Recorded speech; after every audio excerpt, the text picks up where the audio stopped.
Leo tuseme kila kitu yetu imekata. Tumejaribu kuscore lakini tuna make mistakes mingi, yenye hatufai kwa tuna make mistakes. Lakini tumejaribu na ikakata. Your reception haikuwa mbaya. Killing ndio ilikata. Hao wako tapa kuliko wale wa kwanza. Kila kitu yao yani wanafanya ni kama almost perfect. Wamejiprepare vizuri kutushinda. Hiyo si swali ya kuuliza. Watu wametrain over 1 year kukuja tu Olympics. Sisi tumetrain just like 2 weeks. Tunajaribu yetu yote at least. Kama si win at least score zikuwe mzuri kuliko za leo. Killing, mimi naona tu killing ndio shida kwetu. Juu kama ni kureceive tuna receive. As a country we are committed to ensuring that we are giving Kenyans value of their time and definitely value of resources that they contribute through taxes. Secondly, this Olympics was one of the Olympics that first of all we are enjoying, and secondly saying we are sorry for what happened in Rio 2016.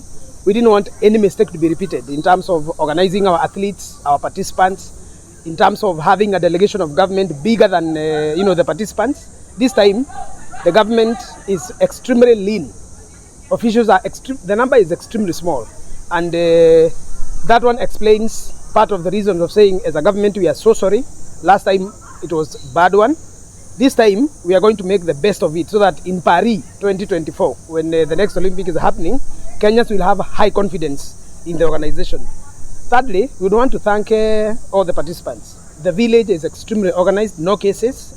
At least from our country, other countries, people are very organized. The government here is committed and serious. Olympics committee has made one of the most freely communicated and fitting program for all, in collaboration with each country's Olympic committee. All the plans are good.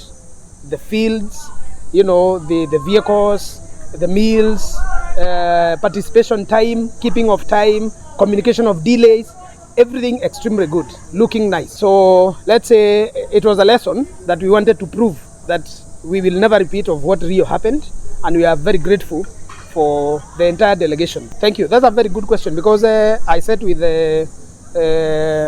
some people. We are here representing government, and we agreed the very, very first and basic thing that we must do is to develop facilities that are Olympic standards. And these are not expensive. If people can see some of the prefabricated facilities that are being used internationally here, people will not believe it. They cannot cost tens of millions. Like the beach volleyball that we just come in to play here. Just beach sand and spectator field. That's all. That's the first thing we need to do.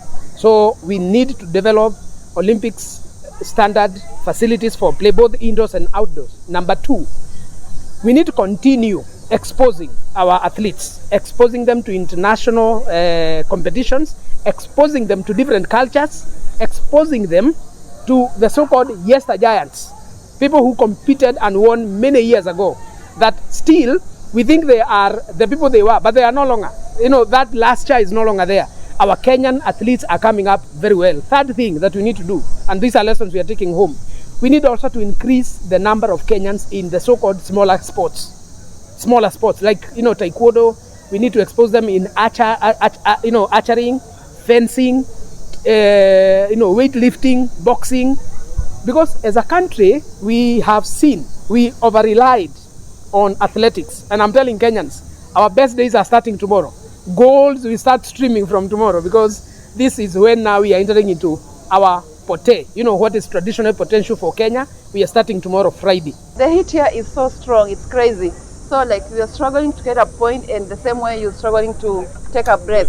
So I think, and in beach volleyball, when you do a lot of mistakes, like you're not scoring, that's where you always go down.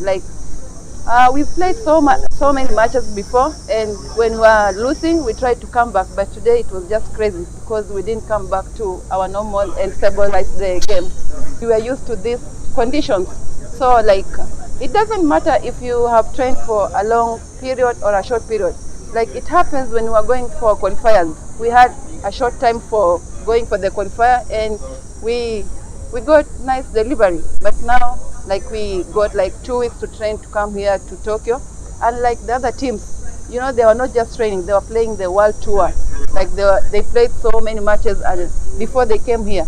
So I think it's high time we get like maybe sponsors or the federation to make us play more matches. Like, you can train, but without competing, you cannot know like if you are good or not.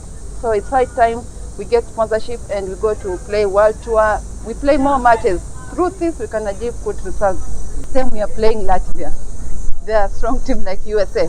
But I think, okay, they will come like maybe they will want to have an easy win because everyone wants to qualify for the next round. But then we will have training tomorrow, and I think we'll work on our services and our scoring skills. And I believe the day after tomorrow, we'll play well.